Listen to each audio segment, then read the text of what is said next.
This video is dedicated to the memory of Matthew Denzler from Elgin, Illinois, who sadly passed away in November.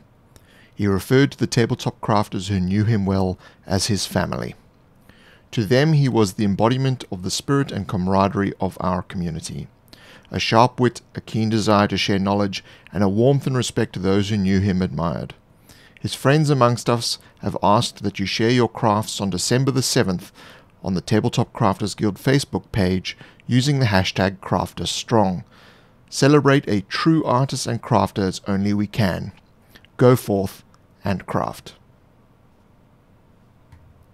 This is DMG. We're going into the second phase of this speed build of a fantasy house slash cottage. And of course, now we're going to put on all the accoutrement, the roof, the flashings, the doors, the windows, etc.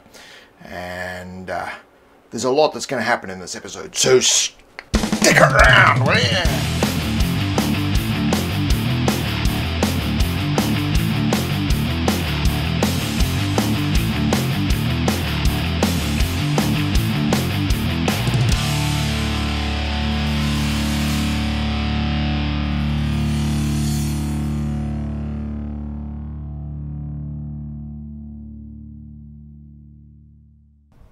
Hold on to your hats, we're going in now with the repaired and fully operational glue gun. I have put the roof onto this structure. There it is from the inside. So now we're going to grab the offcuts of our pizza box that we did in the previous episode, and we're going to cut some strips. These are about 1 inch-ish across. These have not been properly measured. They are 1 inch-ish. So we're going to create several strips of those, probably about 10 in total, and then we just stack them all up on top of one another and then begin to cut about halfway through at roughly 1 inch intervals, but the interval is really up to you as to the desired effect that you want to get. So it's going to start looking like these weird set of teeth, and then basically pop them off and begin to cut the little edges off on each tab just at about a 45-degree angle.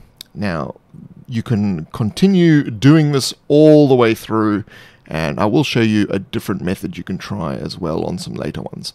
Then you just flip it over and clip the other edge so that you've now got some interesting bevels along the edges of all of these shingles that we are now creating for the roof. Now, of course, there's probably a few roofers out there who will disagree with whether these are actually shingles or not. We're going for look and a visual effect.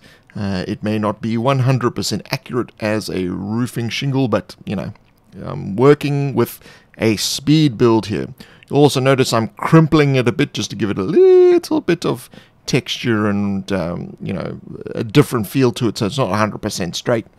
And then run some hot glue over the top of that where we haven't cut through, and get ready to place the second one. Now what I've done, I've turned it around so that all the cuts are not in the same place anymore, and you can of course shift it a little bit to the left or shift it a little bit to the right and continue this process right up to the top of the peak of the roof.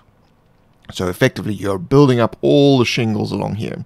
So there are 6 layers on this side. I'm going to do fewer layers on the other side, but first it's a matter of chopping off the excess along the edges, and we'll eventually put some flashing on there, but we'll cover that later in the video.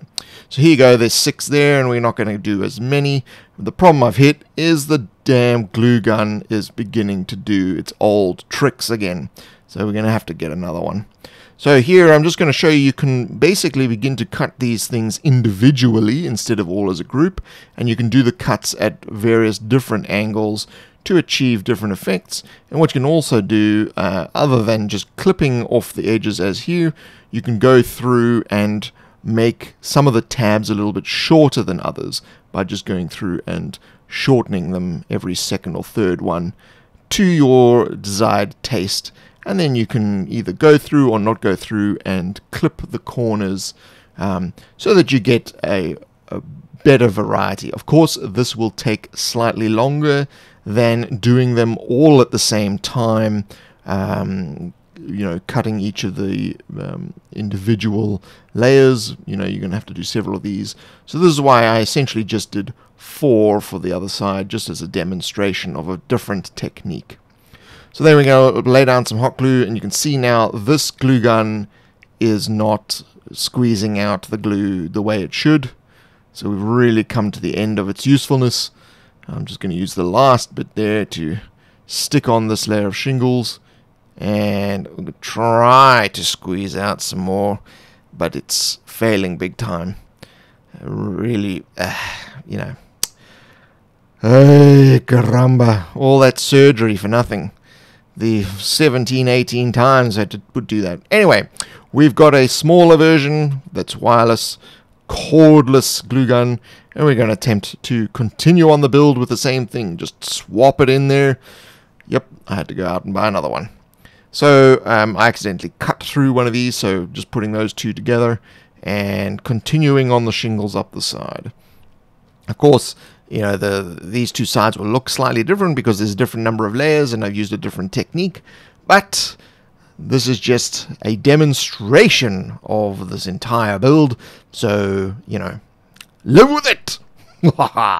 And I, of course, I'm using all the discarded edge pieces from the pizza box, and again, trimming off the edges so we can eventually put some of the cladding and boarding along the edges of the roof there.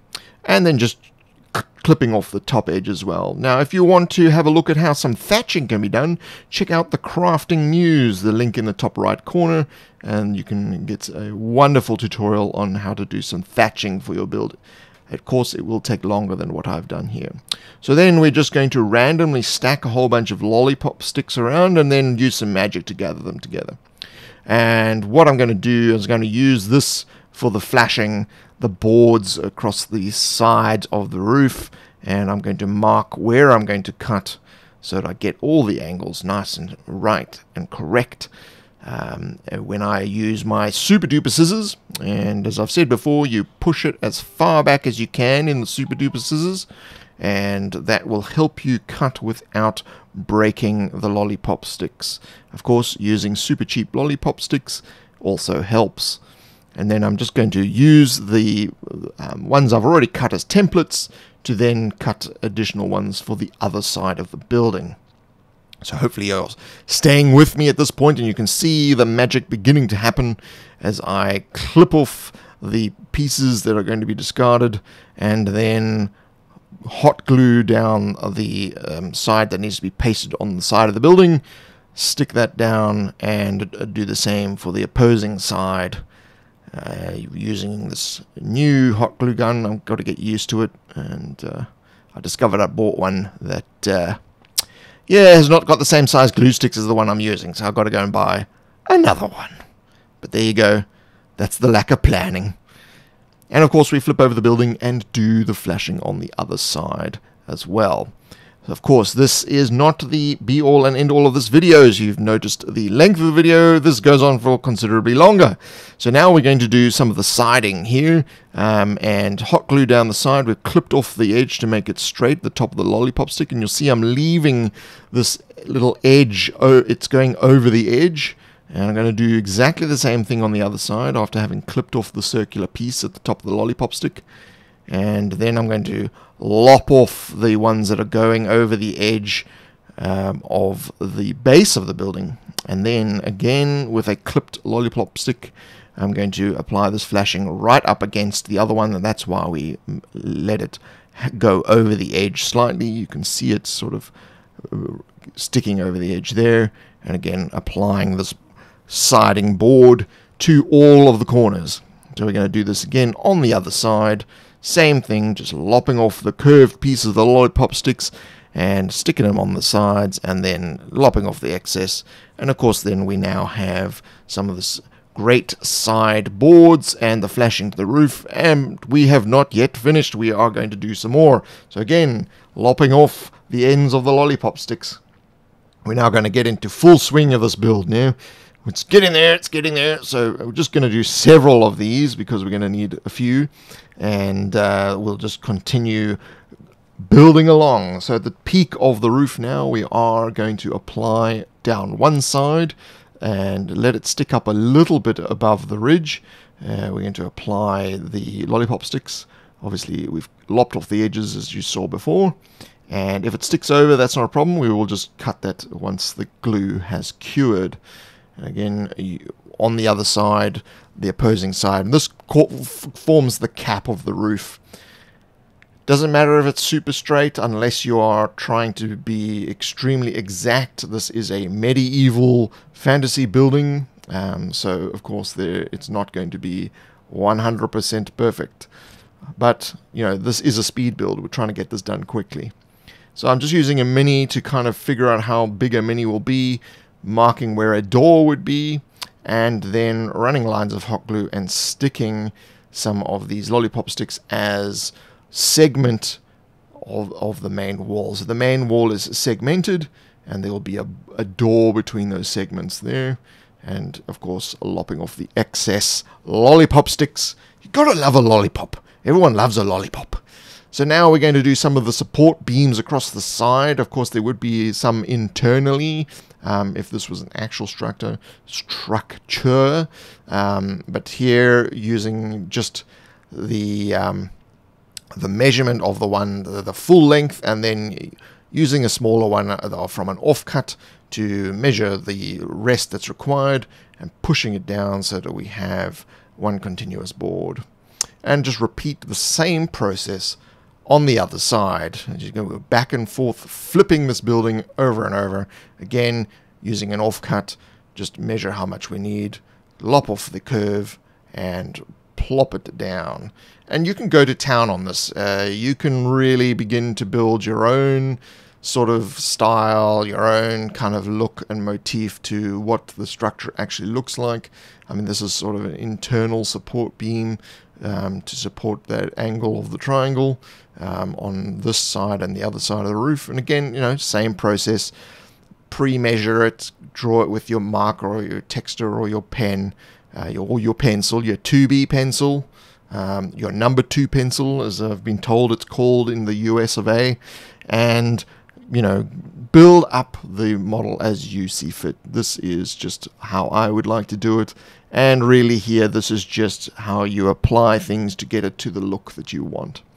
So what I'm going to do now is I'm going to apply the hot glue and create another segment on the other side of the other long side of the building, lop off the excess, and now we're going to start to create some windows, or at least some shutters that look like the position that windows would be. Of course, if I had more time, I'd construct actual windows. I would cut holes and all that kind of thing before we even got to this point, but this is a speed build. This entire build really, and at the end of this video, we would have spent about 50 to 55 minutes on building this whole thing. So my initial estimate of 30 minutes was completely incorrect. So what I'm using here is some ruler to mark out where the height of the mini was and where the windows should be. The windows are rough. And I'm just going to get some cardstock and create some little templates, cut them to the right size, stack them on top of one another so that we have 2 copies that are identical, so we can use those as windows. And then apply some hot glue to that and start sticking down some of the lollipop planks. The lollipop planks, the lollipop planks. I shouldn't sing about lollipop planks. And then lop off the excess. And then, of course, once we have done that, apply some hot glue to the position we've determined we want to have the good Lord, the windows, and apply them down. So that's what I'm going to do now after I've created the second one. Just some hot glue and stick it down. Now, of course, you can add some extra bits on here, you know, sort of handles for the shutters and that sort of thing. You can really go to town with the extra little embellishments, but that's what I'm going to be doing here. Yes, and excuse me. So here we're going to start on the door. So I'm not going to go into too much detail about doors because I have several videos on doors, but this is essentially the same technique as I did in my simple wooden door video way back in the early parts of the series. If you're binge watching, you probably saw it a few hours ago. If you're not binge watching, you probably saw it a few years ago. But again, we will just hot glue the sides of these all together. We're going to have some lollipop sticks to brace it across the sides. We're not going to do a curved top. We're just going to do a flat top to the door. So cut across, lop off the excess brace lollipop sticks. And then we're going to... Whoops, one of them fell off there. Excuse me while I just repair the damage. Yeah, I've got to get used to the temperatures of this new glue gun, unfortunately. And of course, once that is cured, then lop off the excess, and this is where we're going to place the door. So just dry fitting it there, and placing down some hot glue, and apply the door. Now I'm applying it towards one side, so you can see on that side I'm leaving a bit of a gap there, and that's because I'm just going to hot glue down a matchstick there as a bit of the door jamb where there might be some of the hinges or something like that, just so you know which side the door opens on, if that were to become important. Of course, we're going to segment the sides then. You can do that on both sides, and this is really where you can begin again to, begin to create your own embellishments and add-ons and things like that. Of course, lopping off all the excess. And now I'm just going to add a bit of a chimney using a drinking straw, a bendy drinking straw, cut it to the size that I want, and then hot glue so that I can put it in place. And then I'm going to build a little bit of a box around that, just again using offcuts. I'm not measuring anything, I'm just grabbing them off the junk on my craft table and building it straight out of that. This is a speed build. We're trying to get this done as quickly as possible. The gamers are about to arrive, and we must have our terrain ready to go. So once this is all done, I'm actually going to white bomb this instead of black bomb, and we'll see why in the next video when we paint all of this up. This is where we're at. Yep, it's looking pretty good for a speedily, hastily, unmeasuredly built house. Of course, in the next video we are going to paint that, so stay tuned. I hate that phrase. So stay clicked. Yeah, that's it. Stay clicked. Speaking of clicked, click the like button. Share this video with your friends, and of course, join me on Facebook and Twitter. Check out the video that YouTube recommends. Of course, there is the latest video I've just put out. You can subscribe up here, and there's one of my other channels listed in the bottom corner. Of course, I would love you to stay within the DMG universe. So please do, click one.